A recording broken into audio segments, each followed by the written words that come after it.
मुझे सोते सोते लगा कि ऑटो भी आपस में बात करते हैं। फिर ये बात पूछने के लिए मैं कुत्ते के पास गया तो कुत्ते ने कहा ये सच है, सामने देखो वो बात कर रहे हैं। फिर मैंने भगवान से ऐसा मंत्र मांगा जिसे हम हाथ घुमाते ही चाय बना सकते हैं। ओम फट स्वाहा, ये बन गई। बिस्किट भी आ गए। ये बंदर कुछ खा रहा था तो इसे देखकर मुझे भी भूख लग गई। फिर मैंने भी अपनी उंगली काट के फ्राई कर ली और सेब के साथ उंगली बहुत अच्छी लगती है। नहाने के बाद जैसे ही मैं अपने सर पे हाथ फेराता हूँ तो मैं सीधा ऑफिस पहुंच जाता हूँ। ये मेरी खास बात है। ऑफिस में कोई नहीं था तो मैं अपने स्टूडियो की तरफ चला गया।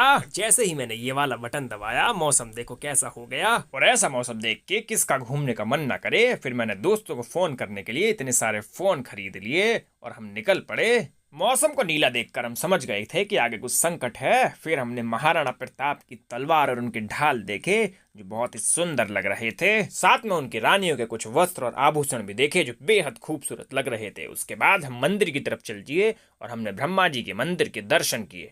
दर्शन करने के बाद हम सीधा नीचे की तरफ लौट लिए। फिर हमने देखी एवेंजर की तलवार जो $250 मिलियन की थी। इतने पैसे तो थे नहीं तो हमने 20 मिलियन की ये चाय पी ली जो बहुत खूबसूरत थी। और चाय पीने के बाद इतनी तेज गर्मी लगी कि मैंने राजा की बांदी का पंखा लेके उससे हवा करने लग गया। उसके बाद किसी ने हमें पकड़ा और सरकारी गाड़ी में डाल दिया और राष्ट्रपति भवन की तरफ ले जाने लगा। लेकिन हमने उनसे कहा कि हम भूखे हैं, हमने 2 दिन से खाना नहीं खाया है। तो वो ऐसी जगह ले गया जहाँ पूरी दुनिया नीचे थी, सिर्फ हम ही ऊपर दिख रहे थे खाने का इंतजार करते हुए। और खाने के नाम पे वो हमें मैंगो शेक से लिपटी हुई खाली प्लेट दे गया और ये बात मेरे से बर्दाश्त नहीं हुई तो मैं वहां से भाग निकला।